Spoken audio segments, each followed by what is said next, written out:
My name is Alyssa Carter. I am 36. I work at Falcon Ridge as a civilian weapons technician on the AH-64 Apache. I speak in the first person because you should hear this the way it happened. Close, unfiltered, steady. The hangar tasted of hot metal and solvent when my brother walked in with two junior officers trailing him like shadows. He raised his voice so everyone could hear. Apache's machine gun cleaner? My sister, the Carter hero. This is what you've become? The room burst into laughter. Wrenches clicked. A socket rolled off a bench and rattled across the grated floor. I kept my eyes on the M230 chain gun. My hands moved with the slow certainty of habit. Oil traced half moons across my gloves. I did not react. I had learned that lesson the hard way. A rectangle of desert light stretched across the floor when Major Daniel Rains, lead Apache pilot, stepped in from the flight line. He did not speak at first, his attention fixed to the left chest of my flight suit, where a corner of a small black patch had slipped free. He walked to the front. The laughter thinned. Tools went quiet, as if someone had unplugged the building. He planted his boots, lifted his hand, and the hangar went silent. "Ma'am," he said, his voice filled with awe. "That patch. You are a living legend?" Ethan froze. The grin slid off his face like paint and rain. I looked up. Not triumphant, not ashamed, only clear. Name-calling is easy. Maintenance is harder. I set the barrel aside and let his question sit. The way you let a rotor spool down after a hard flight.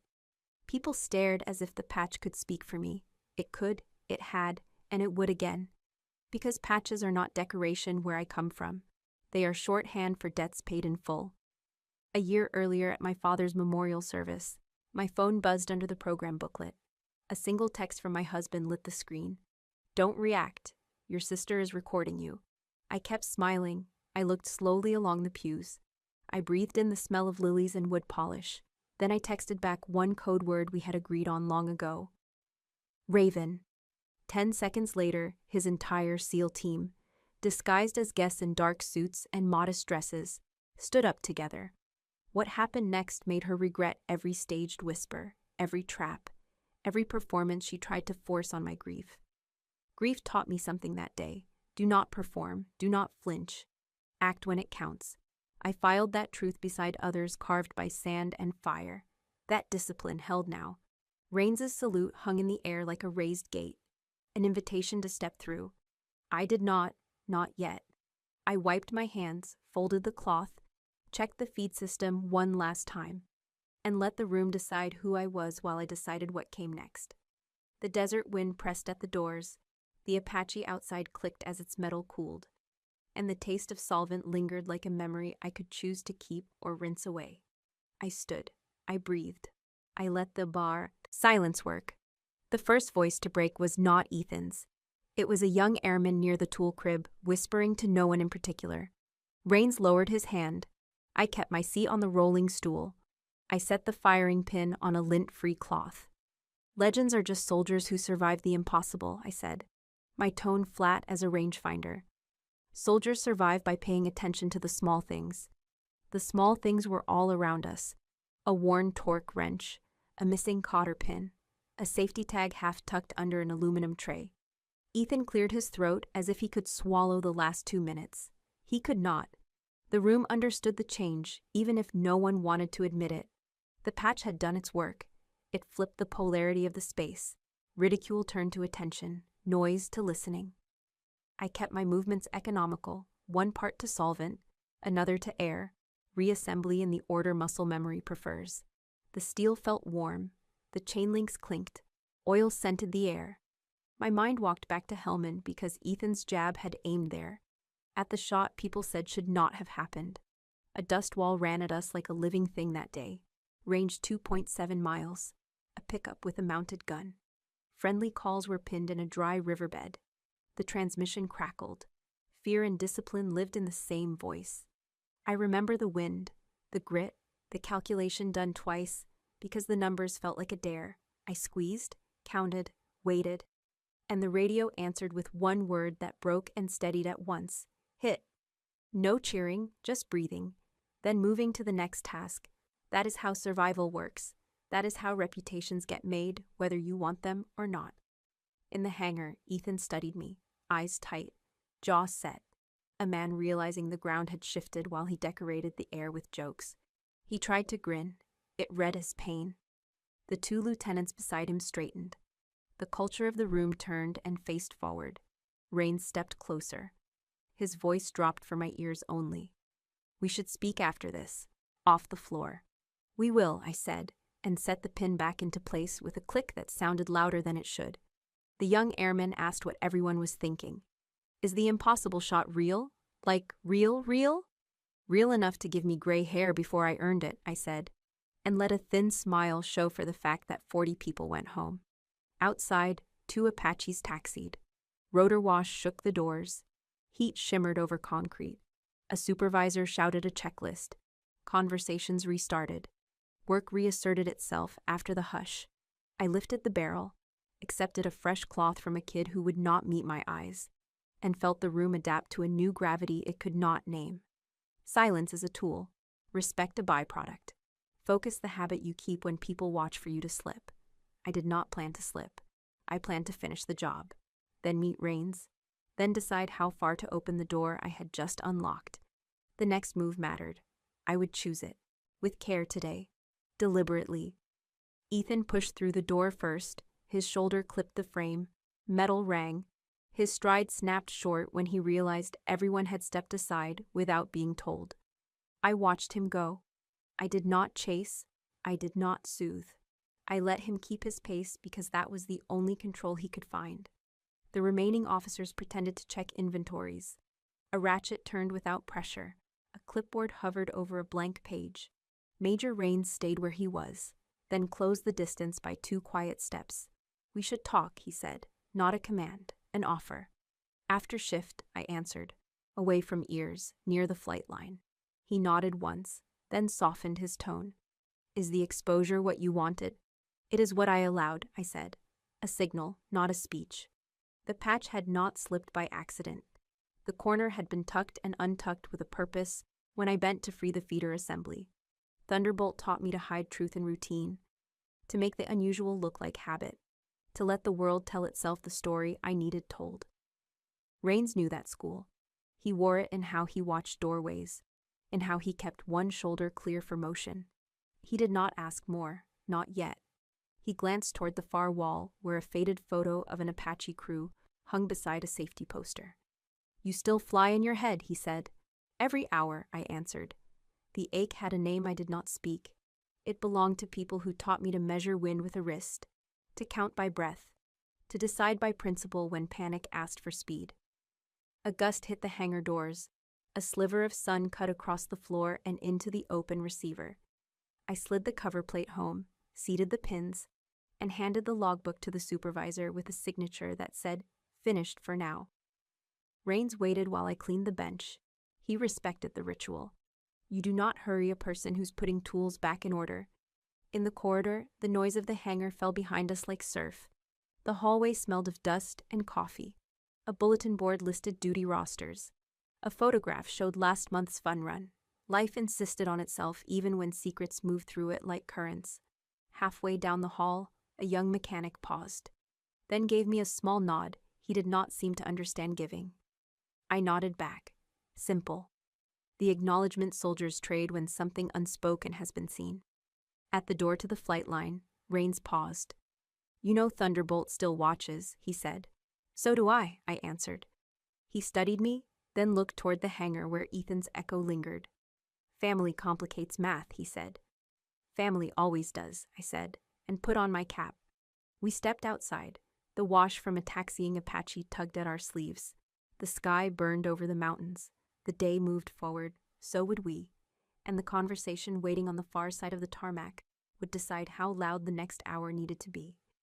The corridor to Colonel Whitaker's office was quieter than the hangar, but not by much. The hum of HVAC mixed with the muted whine of a forklift in the supply bay down the hall. Rains walked half a step behind me, neither rushing nor lingering. We reached the end of the corridor, and he knocked twice before opening the door. Whitaker's office was dim. The blinds were drawn against the desert glare, and a single desk lamp cast a pool of light across the papers in front of him. He gestured us in without standing. I stepped inside, noting the smell of strong coffee and the faint trace of machine oil that clings to every building on base. Rains closed the door behind us, the latch clicking into place. Whitaker didn't look up right away. Instead, he opened a brown folder stamped with the familiar red diagonal. Restricted. Carter, he said at last, eyes scanning the page. Distinguished Flying Cross, multiple combat tours, commendations from 2 commands I can't even name in this room. Why is someone like you cleaning guns? I drew a slow breath, letting the question hang just long enough to measure the space between curiosity and suspicion. I'm here under OSI coordination, I said. We suspect a breach in Hawkeye targeting system data. Falcon Ridge is a transit point for the upgrades. Whitaker's gaze sharpened. His fingers tapped once on the desk. He didn't speak, so I continued. This position gives me access to the system interface during scheduled maintenance. It also keeps me invisible. No one suspects the gun cleaner. That last line held in the air like dust motes in sunlight. Rains shifted slightly in his chair, his hands resting on his thighs. Whitaker leaned back, studying me as if trying to decide whether my presence was a shield or a knife. I've heard whispers about Hawkeye, he said finally. New encryption layers, integrated threat recognition, remote targeting protocols. All of it classified at a level that makes people disappear if they talk too much. You're telling me someone here is moving that data? I'm telling you the data is moving, I replied. And every trail I've traced in the last 18 months points back here. This base isn't the origin, but it's part of the pipeline. Someone is laundering access through scheduled weapons service, exploiting the upgrade logs. Whitaker's jaw tightened. You have names? Not yet, I said. I have patterns, timestamps, serials that don't match, requisition forms with signatures I know are forged. But no single piece is enough. I need time and continued access to pull the threads together. He closed the folder, the sound sharp in the quiet room. And your brother? I kept my expression still. I didn't ask for this assignment because of him. But I'm not blind to the complications. For a moment, the only sound was the rattle of the blinds as a gust hit the window. Whitaker finally nodded once. Continue your work. You'll have what you need. But if you're right, Carter, you understand what this means. I do, I said. And I did. It meant that when the breach was exposed, it wouldn't just be the base under scrutiny. It would be everyone who had ever signed off on a piece of this operation, including people in that room. Rains met my eyes briefly, a silent confirmation that the next moves would have to be precise. Whitaker opened another folder, signaling the meeting was over, but not the conversation. The hall outside Whitaker's office felt colder than the room we had left. Cool air hummed through the vents. Fluorescent light flattened every surface. I walked with Rains to the stairwell. We split at the landing. He turned for the flight line while I turned inward, to the place the job lives when no one is watching. 18 months earlier, a message woke me before sunrise. A logistics officer I trusted sent 3 photographs and 1 line of text. Hawkeye container missing. Yemen contact claims custody. The photos showed a steel box with our stencils half scraped away. A desert yard. Armed men with scarves pulled high against the wind. I dressed without turning on the lamp. The room felt like the inside of a flight helmet. The world narrowed to numbers and routes. Hawkeye was not a single device. It was a family of upgrades. Sensor fusion, encryption, targeting logic that learns. A nervous system we only installed on aircraft we would trust with our lives. Losing a prototype was not a clerical error. It was a fault line. I called the duty agent and asked for shipping records, serial logs, satellite tracks, and yard cameras from every handoff. Within an hour, a pattern surfaced.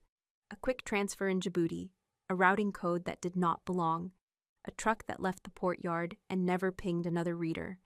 The Yemen footage came from a source who usually sold rumors for small money. This time the images were too clean, the angles too convenient. Someone wanted us to see just enough. When we stripped the metadata, the trail bent back toward our side of the ocean, a staging node that touched Falcon Ridge, my brother's base. I did not speak his name. I did not need to. Blood ties distort angles. Good investigators name the distortion and keep working. I requested 2 conditions from OSI. First, A wall around the inquiry so narrow that only 3 people could touch it without burning their fingers. Second, permission to disappear in plain sight as a civilian. The agent measured me for a long breath, then asked whether I understood the cost. I did. No wings, no call sign, no place in the squadron photo. Contractor badge, tool chest. Long hours nobody logged because nobody believed they mattered. I signed the forms and completed recertifications that justified my access to the bays. Electrical, hydraulic, weapons.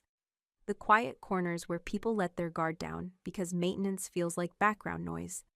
Paperwork became my camouflage, routine my cover, patience my weapon.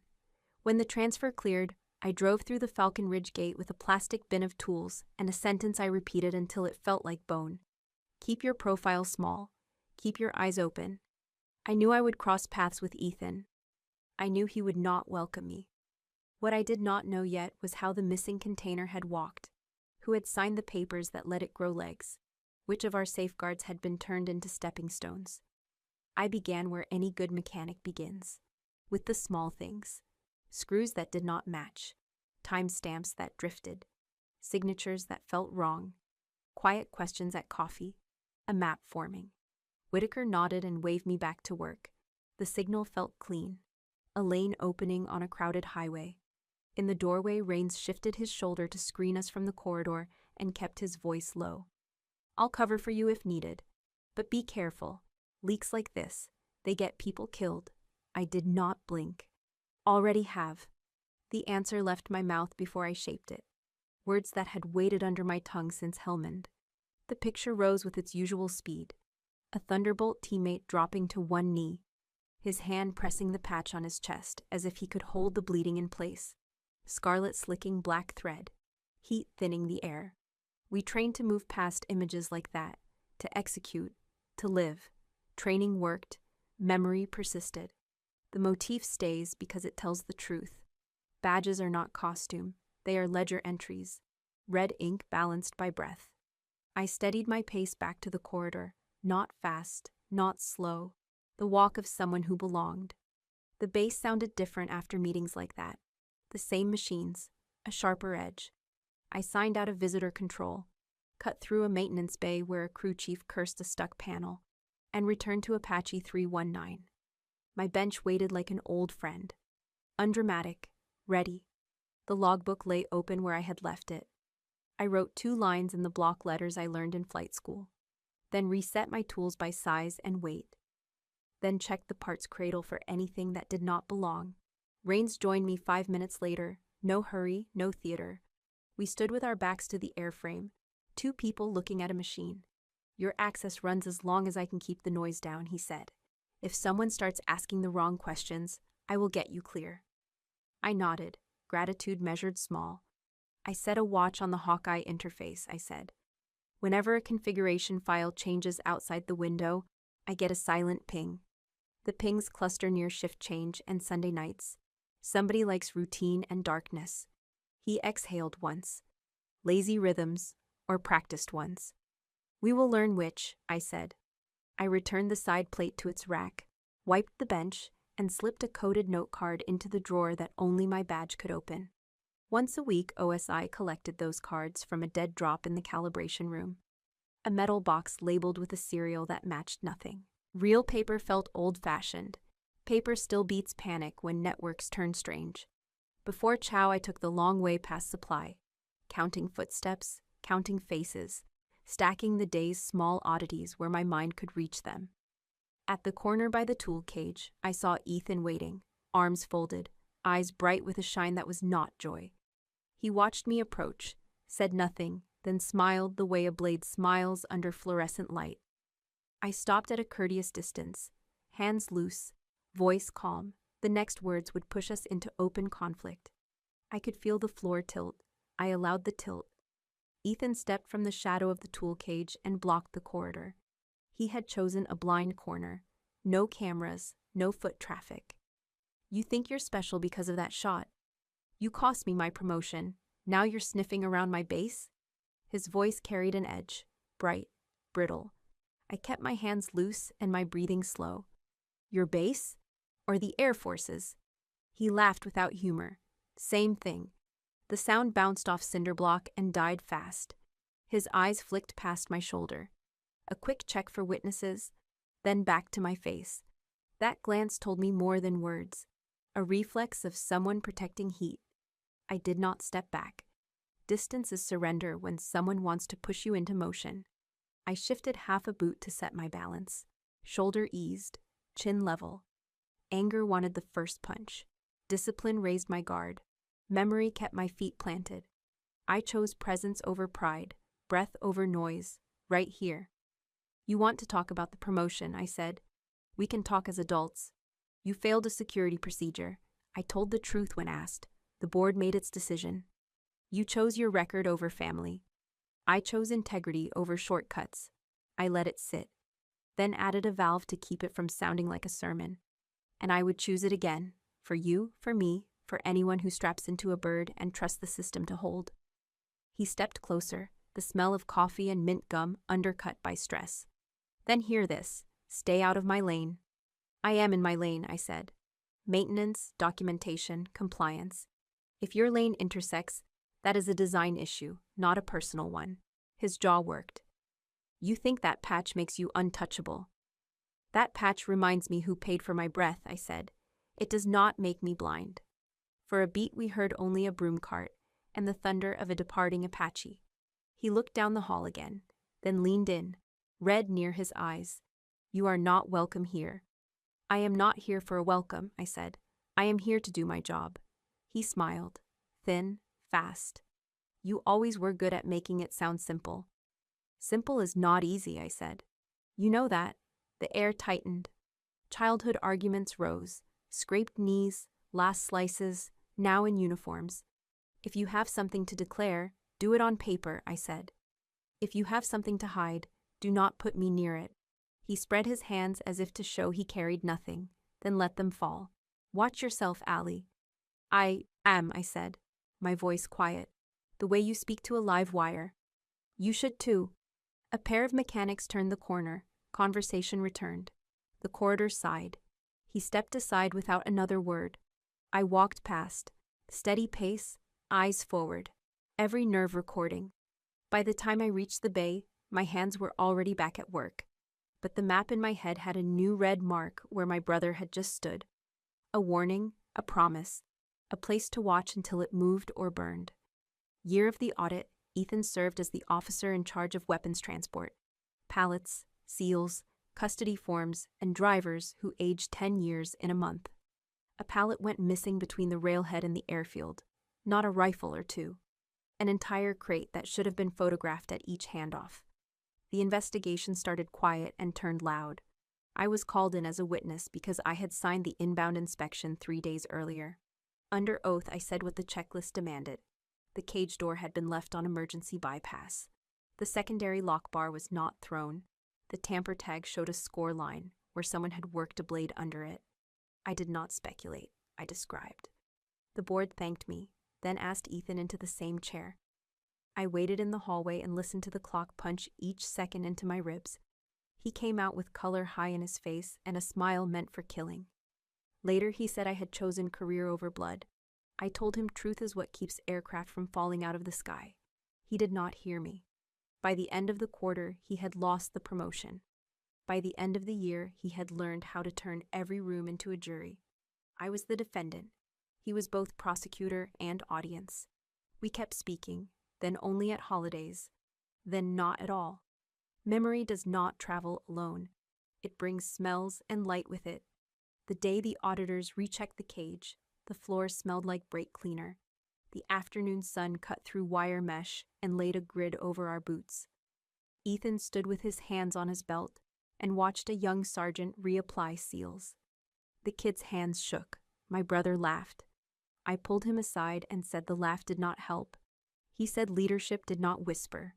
I said leadership fixed locks. Months later, when our father's memorial brought us into the same pew, he would not look at me through the eulogy. I thought grief would bridge the gap. It did not. It deepened it. Back in the present, after the corridor standoff, I took the long way to the flight line. At the corner near the weather office, I stopped because my map said to stop. Ethan stood outside in the light with a man I did not recognize. The stranger wore a faded flight suit with an old unit patch that did not match our rotation. No name tape. A mismatched Velcro rectangle where a badge should have been. Boots that belonged to a maintenance bay, not to the line. He kept his shoulders turned so passing personnel would see only his profile. Ethan leaned in. Their hands never touched. Their eyes did. I marked height, gait, the way the man favored his left knee, the cadence of 2 short nods before he walked away. I checked the roster when I reached my bench. No one fit. I wrote the details on a narrow card, folded it once, slid it into the calibration drop, then went back to the M230, small parts, clean edges, steady breath, the work that looks like background until the lights come on. I kept watching the doorway for his return. Night shift is when the base tells the truth. Machines breathe louder, people speak softer. I signed into the maintenance camera console with my contractor badge. The grid came alive. 12 feeds, grainy but honest. Bay 1 held a ladder against an empty pylon. Bay 2 framed my bench. The tool cage lens stared through wire. I rolled the timeline back 3 hours, then forward in 10-minute steps, then frame by frame through minutes that look harmless. At 21:30, a shadow crossed the far door of the cage. Ethan entered, cap low, shoulders tight.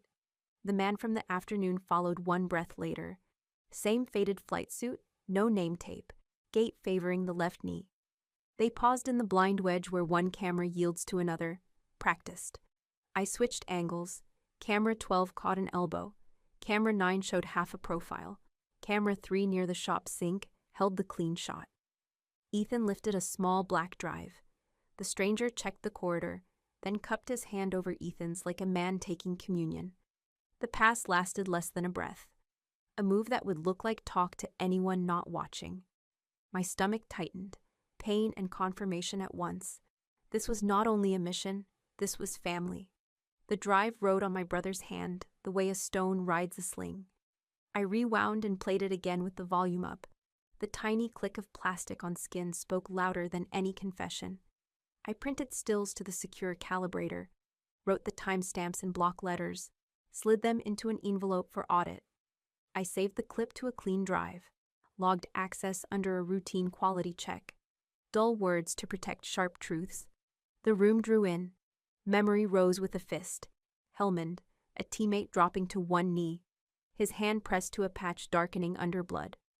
I set my hands on the desk, let the wave pass, then returned to what the moment demands. I drafted a message for the duty agent and did not send it. Leverage first, confrontation second. I opened the OSI binder to the beacon protocol, read the checklist once, closed the cover. I would not act angry. I would act ready.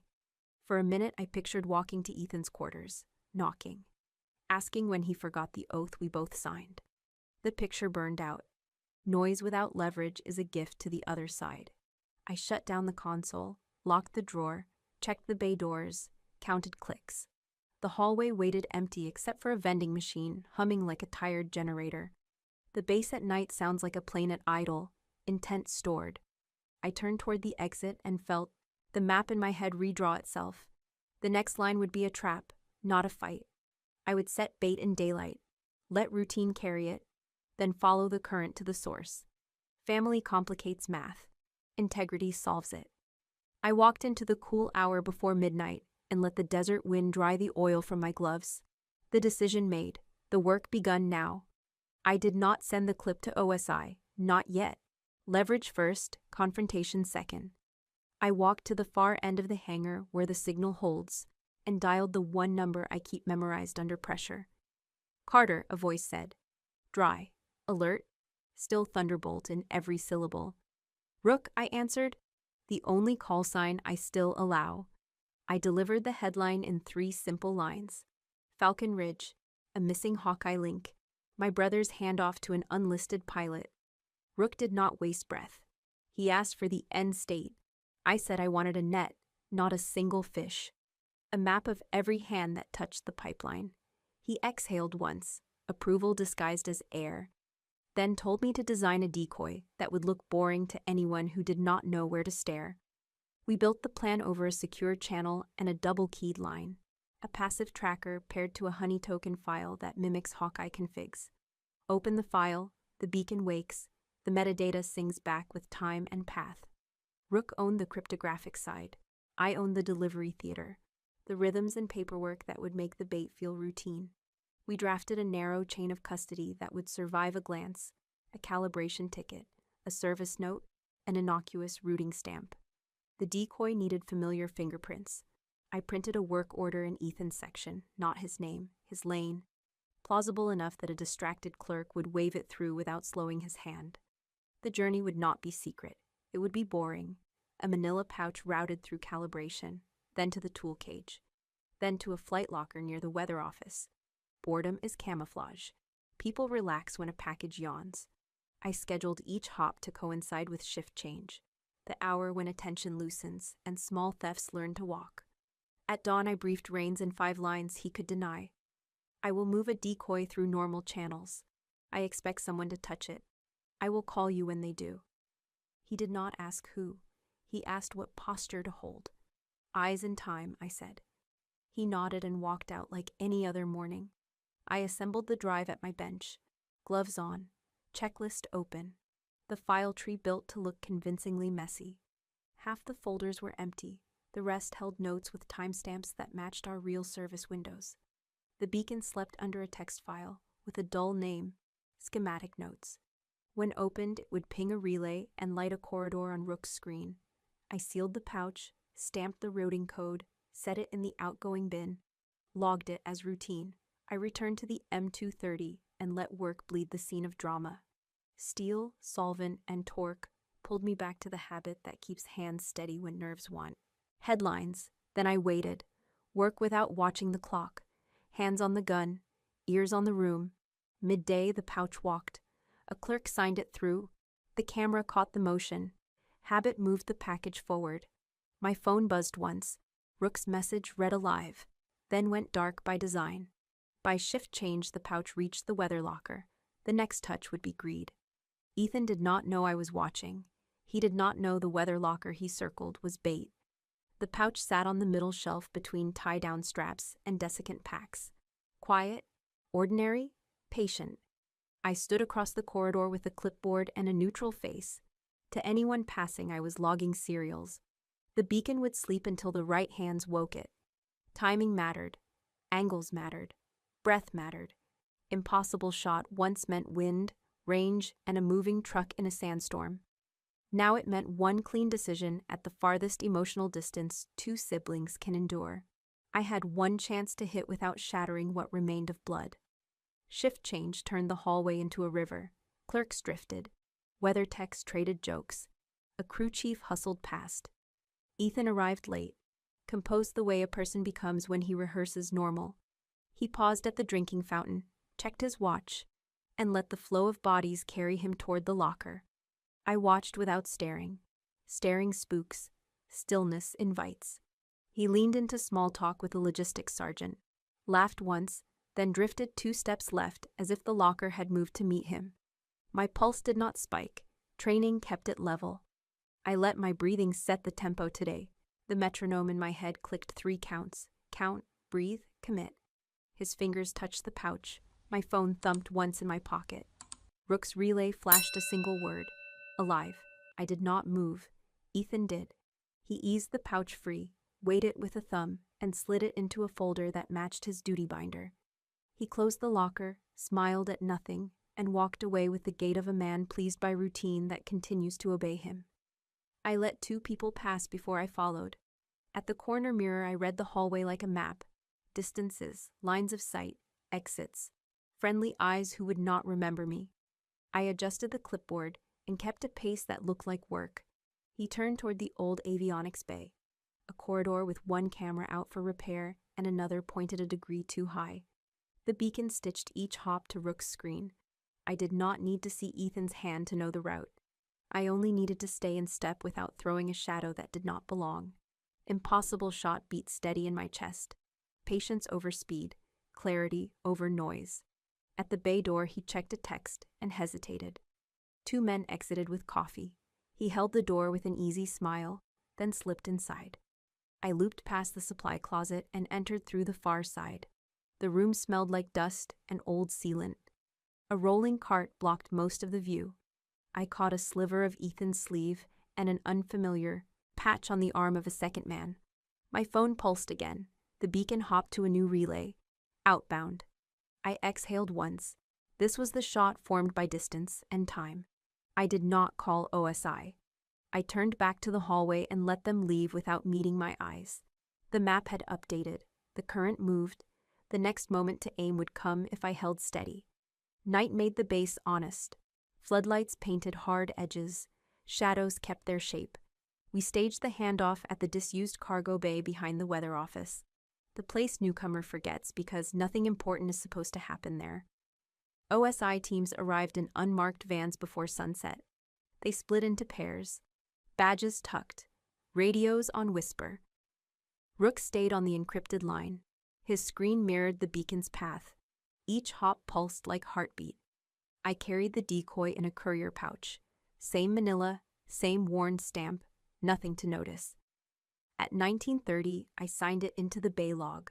The clerk never looked up. Ethan arrived at 1948 with the unlisted pilot. Man peeled off a truck and checked perimeter with a flashlight he never turned on. It was choreography, not improvisation, practiced enough to feel boring. That was our advantage.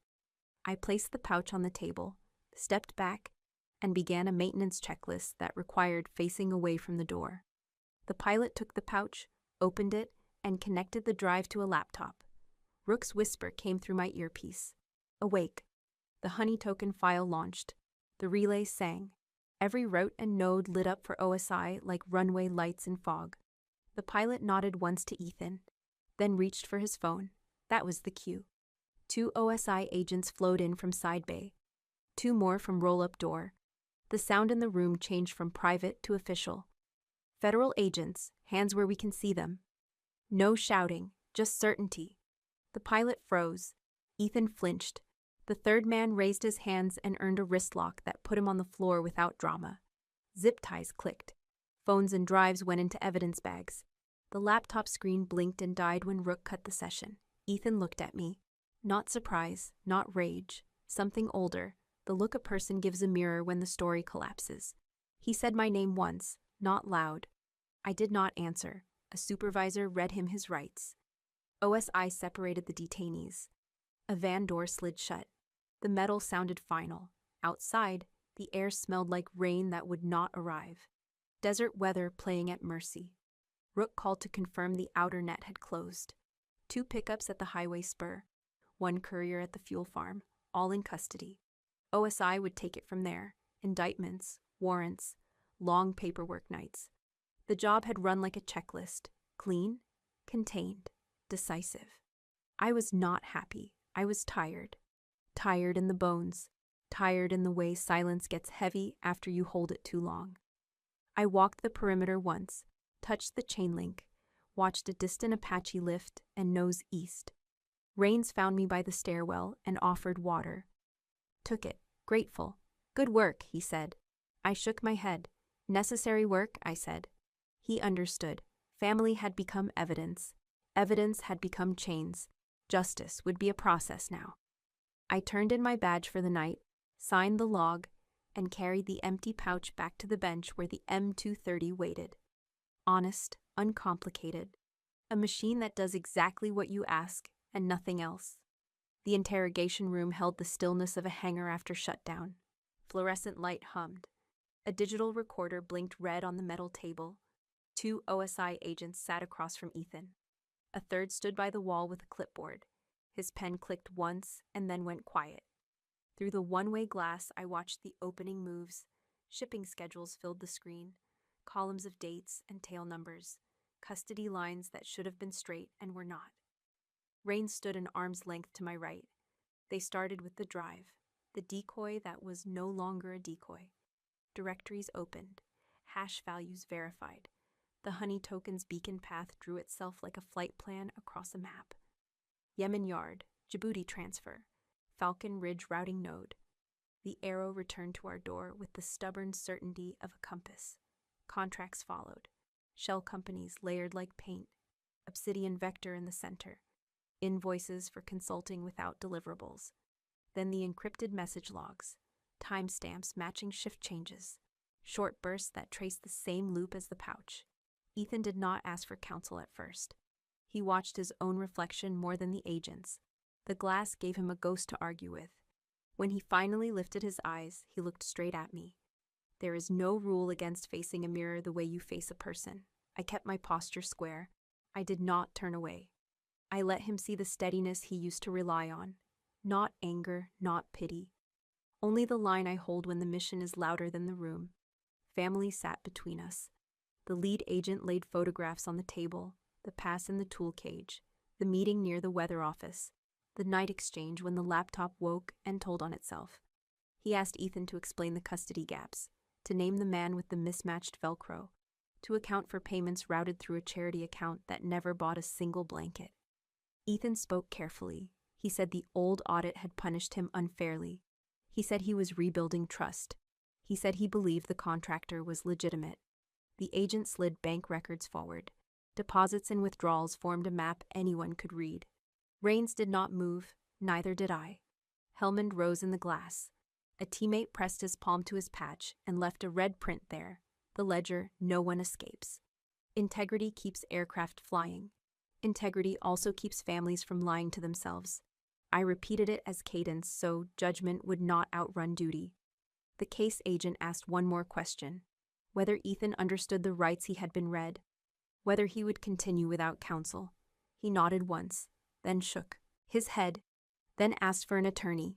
The agents paused the recorder. Paperwork slid across the table. The air conditioner kicked on with a soft shudder. Ethan looked once more at the glass. I let every year we shared rest in my eyes. Bikes and summers. Arguments and winters.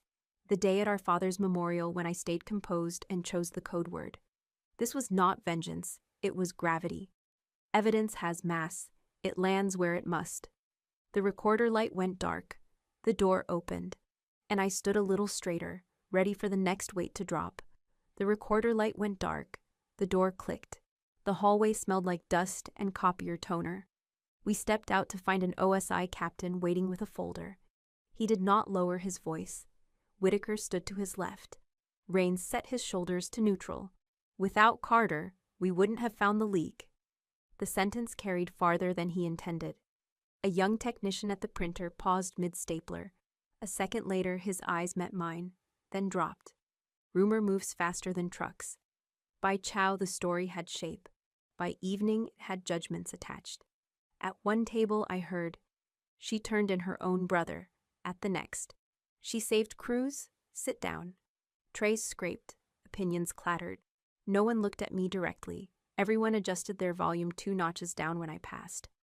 I carried my coffee. I sat at the end and read the maintenance log, like it was a novel worth finishing. Back in the bay, a folded note waited on my bench.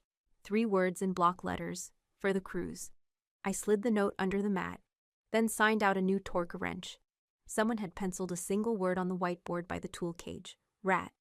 I erased it without ceremony, wrote safety check due at 1600, and returned to work. The M230 does not care about gossip. It cares about tolerances, feet alignment, spring tension, details that keep pilots alive whether they like you or not. Rains arrived with hesitation, enough to check the room, not enough to read as fear. "That line in the hall will echo," he said. "Let it." I set a pin and wiped solvent from my glove. "People will pick a side before they pick a fact." He nodded, then added, "You have my side, facts included." He left it there, the gift of a sentence that could stand a storm. Whitaker called me to his office for 10 precise minutes. He did not apologize for the captain's volume. He did not need to. "You will limit contact with potential witnesses, including your brother," he said. "Let OSI handle the lanes that are theirs." "Understood," I said. He studied me as if measuring whether the order also had to reach my heart. It did not. The order was already inside me.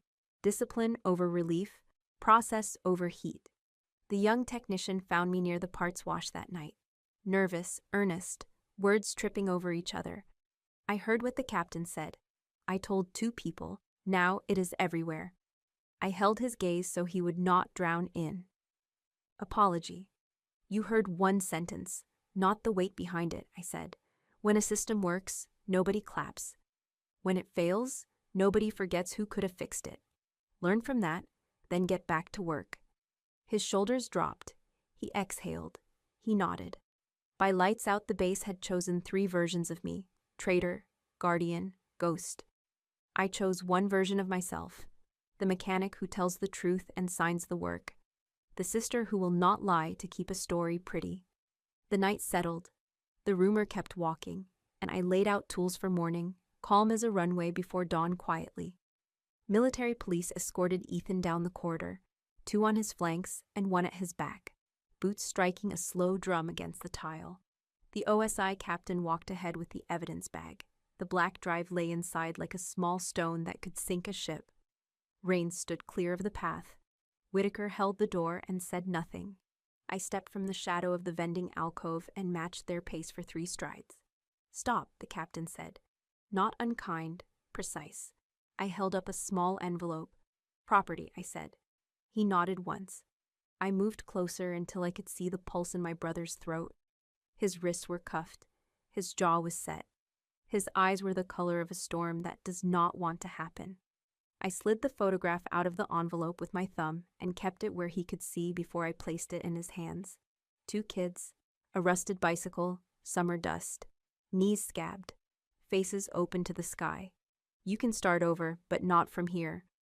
My voice carried past the captain and landed where it needed to land. Ethan did not answer. He gripped the picture hard enough to bend it. The cuffs rattled. The corridor swallowed the sound. The MPs waited, patient, practiced. I felt anger reach for me, and I let it miss. This was not victory. This was a report finally written in the correct ink. I remembered Helmand, the teammate pressing his palm to the patch as if a hand could stop a ledger. Debt and duty, blood and breath. These are the arithmetic of our trade. I chose the same answer I have always chosen. Tell the truth. Sign the work. Accept the cost. The captain signaled the column forward. Ethan glanced at me once more, a look that mixed blame, shock, and something like recognition. He did not speak. The door latch clicked after they passed. The hallway returned to the small noises of a base that refuses to pause for drama. I stood there until the air steadied. Rains came up beside me with a paper cup of water. You did what was required, he said. Required is not the same as easy, I answered. He tilted the cup. I drank. The water tasted like metal and discipline. Whitaker joined us and gave me the boundary again. Limit contact. Let the process run. Keep your lane. I nodded. I had already stepped back inside my lane the moment the photograph left my fingers. Family can follow you into a mission. Family cannot be allowed to run it. In the bay, the M230 waited on. The bench, a machine that forgives no shortcuts. I washed my hands, set my tools, and wrote a single line in the log. Evidence transferred. Maintenance resumed. Rumor still walked. Judgment still echoed. But breath by breath the work reclaimed the day. Outside, a wind rose off the flats and rattled the hangar doors. A rehearsal for the next hour I could not yet see. Stayed ready. Rumor split the base like a fault line. Chow hall chatter hardened into camps. Some officers nodded when I passed. Others turned their trays away. A crew chief touched my shoulder once and said nothing. A lieutenant I had trained stared at his coffee. The cup trembled and stilled. Nobody asked for my side because they believed they already had it. The hallway had served them headlines. Nuance rarely survives a corridor. I kept my voice for checklists and my attention for Apache 319. Metal does not care who is popular. It cares whether a pin seat's clean and a spring returns to length. I bled the air from the line.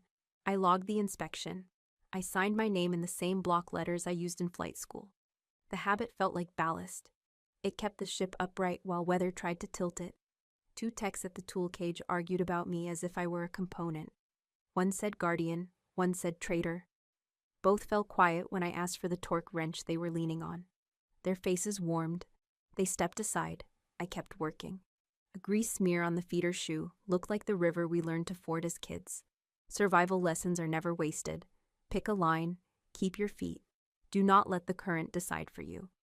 My phone stayed face down. If OSI needed me, they would knock.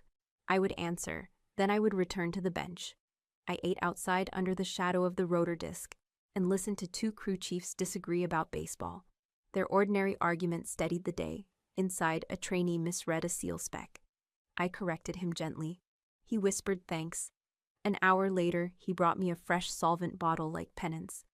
By late afternoon, the whiteboard had grown a new word: hero. Someone else added a question mark.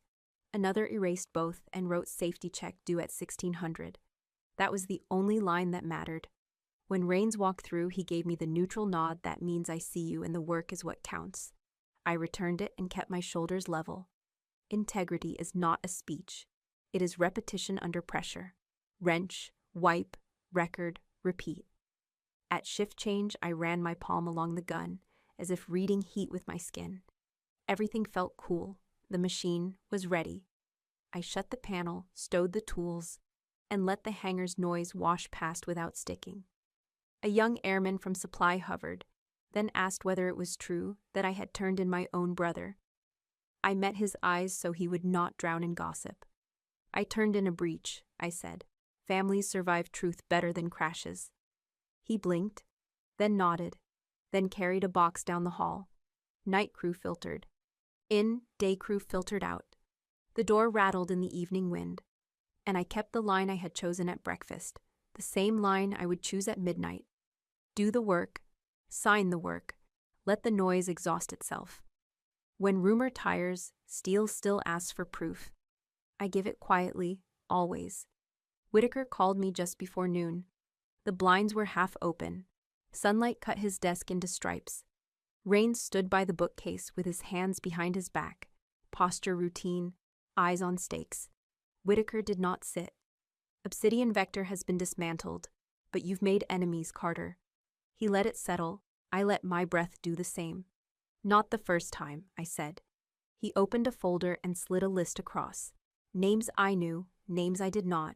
Units, contractors. 2 lobbyists who had never stepped onto a flight line.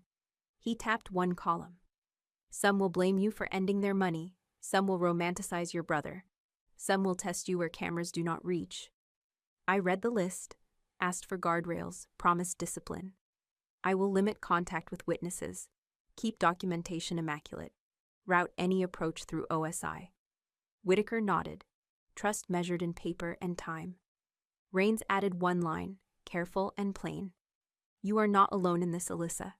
He rarely used my first name on base. The choice carried weight. I know, I said, meaning it, keeping my voice level. Confidence should be quiet. Outside, heat lay on the concrete like armor. I walked the perimeter once, then returned to 319. A senior master sergeant met me at the bay door. For the crews, he said, repeating the anonymous note. For the crews, I agreed. We set to work. He checked cables while I verified tolerances. Maintenance restored order the way drill restores a formation after a stumble. Count, align, step. Competence replacing the buzz of opinion. A junior officer asked why. I answered with a data point and a checklist reference. He moved along. Facts are bridges, gossip is floodwater. Mid-afternoon, OSI sent a short update. External arrest complete. Warrants served, accounts frozen. The captain's note ended with a caution. Expect narrative warfare. Stay boring in public. I smiled at that. Boring is camouflage for people who prefer outcomes to applause. I kept my phone on silent and my badge visible. Boundaries protect as well as separate. In the break room, 2 airmen paused their card game. One stood too fast and spilled water. I handed him a towel.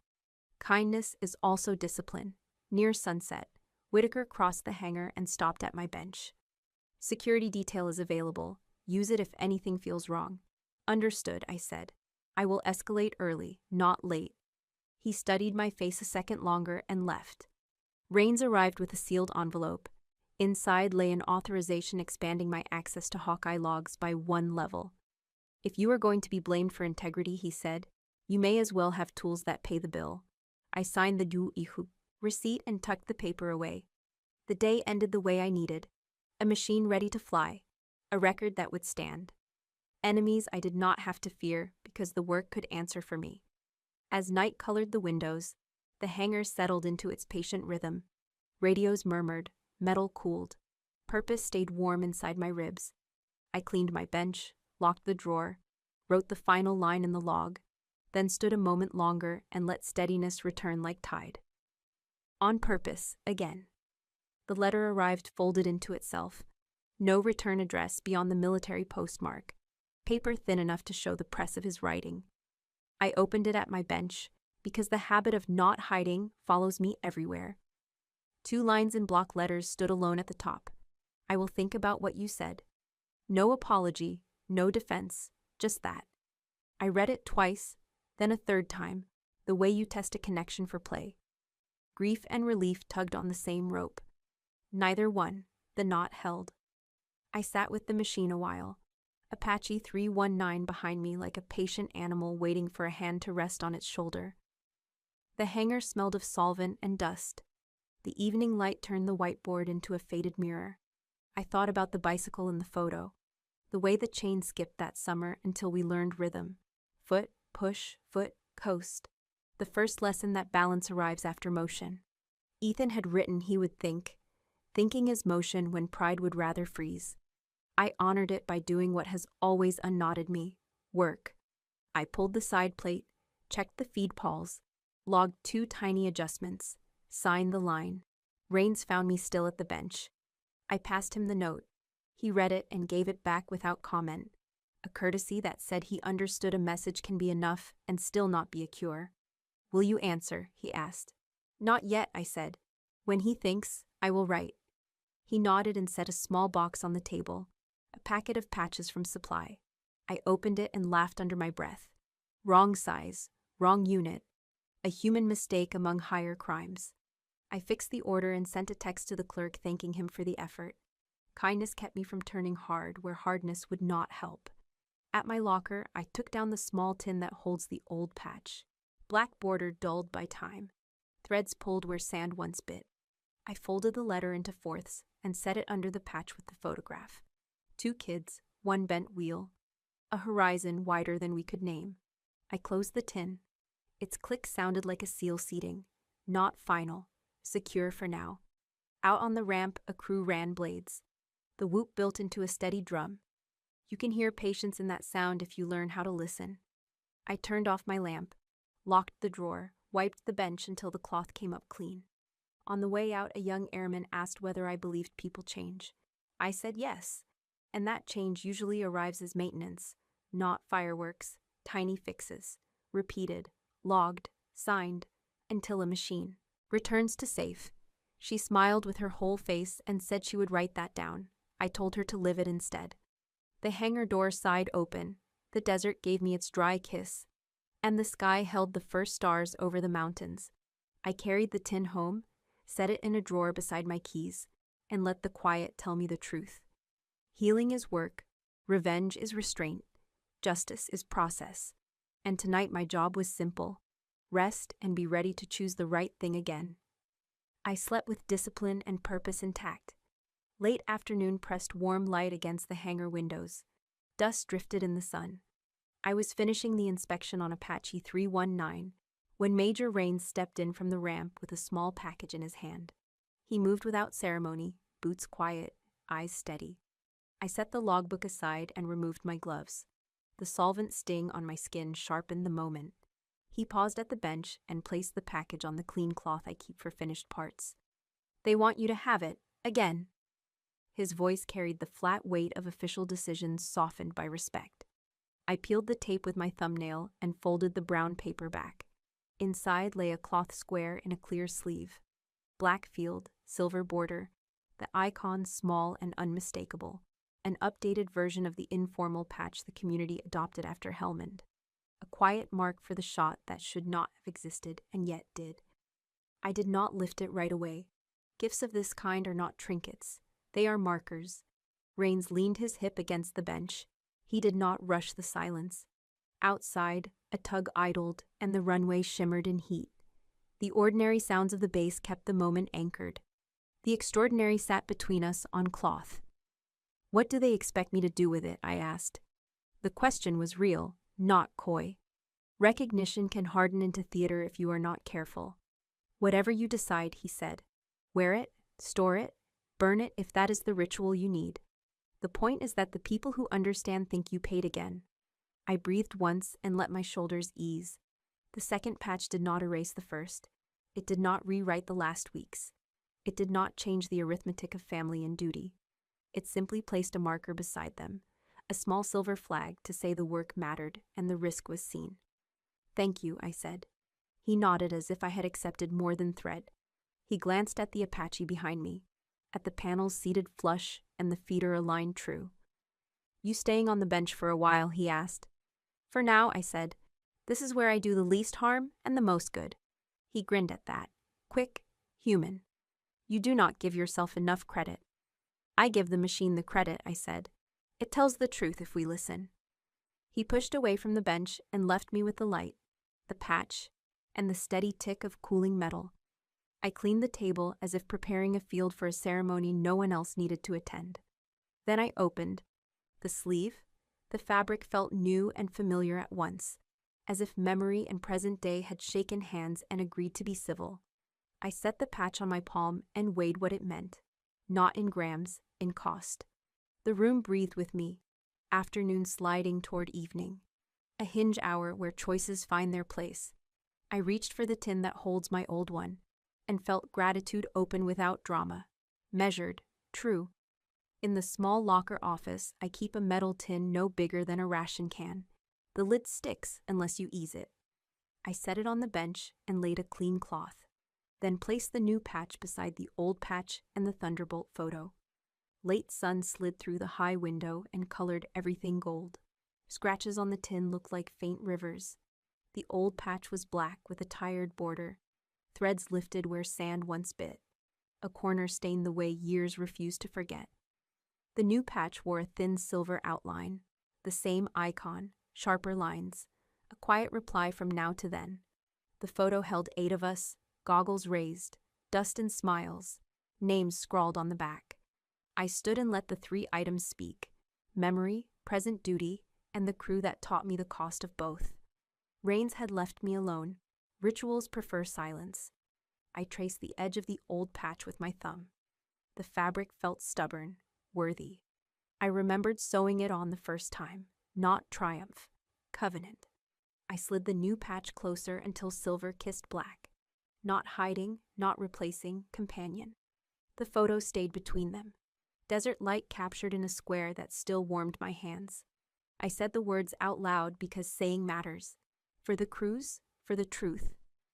For those who trust a checklist written by strangers who wanted them alive. I turned the old patch over, peeled away a scrap of backing from a field repair, watched one stray thread settle and lie still. Evening thickened. The gold softened. The room took on the quiet of a chapel before a prayer. I slid the photo into the tin first. Faces under metal. Laughter sealed without being silenced. I laid the old patch on top. The weight small, the meaning not. I did not close the lid yet. I let the new patch rest on the cloth, its silver edge catching light that dwindled but would not quit. Ethan's letter sat in my pocket. 2 careful lines that promised thought instead of noise. Thinking is maintenance, slow, logged, repeated. I pictured the kid who asked whether people change and decided to keep answering yes with my hands, not speeches. The M230 behind me offered its lesson again. The truth of torque and tolerance, the mercy of work done right. Gifts are not absolution, they are assignments, reminders to stay precise when attention wanders. I pressed my palm to the tin. Cool metal steadied the heat under my ribs. The lid clicked, not final, secure. I unwrapped the new patch and let it sit in the last stripe of sun. A small flag for duty accepted. A blade spooled up outside. The hangar air shivered. The sound braided with the memory of 8 voices calling checks in the photo. I matched its rhythm with my breathing, allowed gratitude the size of a steady pulse. Nothing theatrical, completely real. Wind lifted dust beyond the window and set it down again. The hour asked for decision and received it. I picked up the new patch and felt its weight, light yet exact. A tool for the spine, a promise to keep paying attention. The first rotor thumped to life outside. A single blade found its rhythm. Then the rest joined and the sound turned whole. I slipped the new patch into my palm and walked back through the hallway to the hangar floor. Night crews rolled tool chests toward 319. The ordinary kept doing its job. I stopped at my locker, opened the door, and took down my flight suit. The fabric carried the clean scent of detergent and a memory of dust you never fully wash away. I set the suit on the bench, smoothed the left chest, and took one measured breath. I did not feel triumph. I felt alignment, a sight settling when wind drops. I pinned the patch where the old one had lived, needle through, needle back. A tidy seam that would hold under heat and motion. I checked the corners, pressed each stitch, listened to blades deepen on the ramp. A crew chief walked by, nodded once, and kept moving. I zipped the suit, felt the familiar give across the shoulders. I looked at myself only long enough to confirm placement, then pulled my sleeve down over the patch. No display, no announcement, just a small square of fabric doing quiet work near a steady heart. I returned to the bench and ran my hands over the M230 one more time. Touch verifies what eyes claim.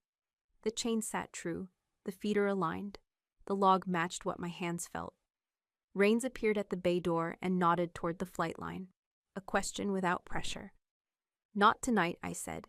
He accepted it and blended into the movement of crews and carts. "I will fly again when the work demands it, not to chase a stage." The patch under my sleeve was enough. A promise carried, not flaunted. I clipped my badge, tied my boots, and felt the clean click of purpose settling into place. A radio call cracked across the hangar. A launch window shifted. People adjusted. Nobody panicked. Good teams move like that. Small corrections, shared timing. I stood at the edge of the bay and watched 319 under the lights. A predator at rest. I thought of Ethan in a barracks 2 towns away. His letter folded in a tin with our photo and the old patch. A slow engine turning over in his chest. When he is ready to choose, he will know where to find solid ground. Here, with truth and work that holds. The rotors reached their cruise rhythm. The air vibrated against my ribs. I pressed my sleeve once as if checking a bandage, then smiled. I do not need anyone to see it. I need to be ready when the next hard choice arrives. Readiness is posture, not pose. When the time comes to squeeze again, I will, cleanly, without noise, the way a mechanic answers a question with a torque wrench and a signature. I went back to the maintenance room. The M230 for Apache 319 lay where I had left it, open, honest. The bench lamp cast a white circle across steel. Solvent lifted the day from my gloves. The checklist waited. I set the logbook to today's page, lined up brushes and swabs, then began where I always begin. Small to large, simple to complex. Motion before meaning. Every eye that passed the doorway felt different. Not louder, not braver, simply more focused. Respect behaving like gravity. A trainee paused and asked for torque values again. I gave them with the same calm I would give a heading on the radio. Numbers are kindness when nerves run fast. The chain links clicked as I set them into a shallow tray. I dipped the brush, drew clean paths through carbon, watched the metal return to its own color. Work carries a sound that steadies the chest. Clean strokes, parts laid in rows. I could feel the new patch under my sleeve like a taught lesson, present, not performative. It did not pull my shoulder back or bow my head. It simply reminded my hands why they do not hurry. A crew chief leaned in. He did not mention rumor or arrests. He only said the next sortie moved to first light and asked whether 319 would be ready. Yes, on time, within spec. He nodded and left with the relief of a man crossing a bridge he did not have to inspect. Between tasks, I wiped the receiver tracks until the cloth came up clean. The third pass is where patience pays its quiet dividend. The hangar carried on. Radios murmured, a rolling ladder squeaked. Someone laughed and then softened it. When people looked at me, they did not linger. They picked up a tool and matched the room. I prefer that version of attention, useful, moving. I thought of the first week I arrived with a contractor badge and a toolbox bought with my own paycheck. How invisibility felt like shelter. how silence felt like armor. Neither is bad, neither is enough. Integrity wants action, and action wants documentation. I signed the mid-inspection block, checked the feeder tension, set the springs to the numbers that keep pilots alive. By the time night settled, the gun had shed the film of the day and gained the readiness of tomorrow. I closed the panel, set my palm against the cool housing, listened for anything my eyes had missed. The room gave me the hum of the lamp and the faint thud of rotors far out on the ramp. I shut off the light. Squares from the high windows turned dark. The metal kept its promise to wait. Nothing fundamental had changed. The work still asked for the same patience, the same precision, the same honest pressure. What changed gathered near the doorway, not ceremony, expectation. I clipped my badge, stepped into the corridor with the steady breath I trust when days run hard. Behind me, the M230 rested. Ahead, the bass returned to its rhythm. Within me, the line I carry stayed unbroken. Do the work, sign the work, let it stand. Steadily, Whitaker came through the hangar as dusk cooled the floor. He did not call my name. He simply stopped at the edge of my bench and gave a single nod. I answered with the same small motion. Acknowledgement without theater. Respect rarely needs volume. Rains stood a few paces back, hands behind his back, eyes on the flight line. Whitaker glanced at the closed panel on 319, then at the logbook, then at my sleeves. He was reading my tempo. People reveal themselves in how they finish a day. Nothing to add, Colonel. 319 is green for first light. He returned a short breath that counted as approval and let silence carry the moment. He spoke quietly, the tone leaders use when meaning must travel farther than the words. Your lane is clear, Carter. OSI will handle the rest. Keep your documentation exact. Call early if shadows move. I said understood, then added a line. I will run a second pass on Hawkeye interfaces before launch. No changes will move without 2 signatures. He nodded. Alignment. Rain stepped closer and placed a small wrapped sandwich on the bench. He said you should eat. Fuel and judgment should both stay steady. I smiled once and said yes. This is not a fast story. A junior officer approached, hesitated, then saluted. His right hand shook a little. He thanked me for training notes I had written weeks ago. I told him to trust checklists, and people in that order. Checklists rarely lie. He left looking taller. Whitaker looked down the length of the hangar. Crews moved with the unison of practiced trust. Carts rolled. Radios murmured. The base breathed in patterns we build on purpose.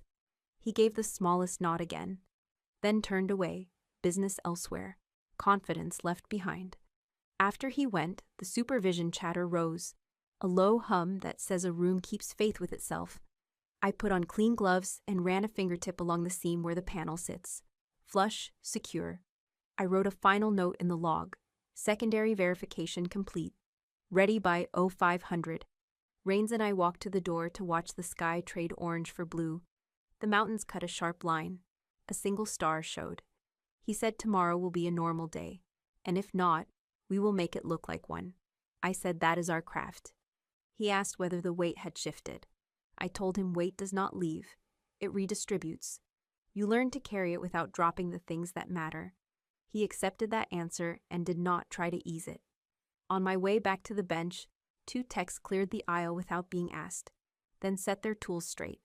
I took the sandwich, wrote down the time I stopped, and noted the day had ended without a flare.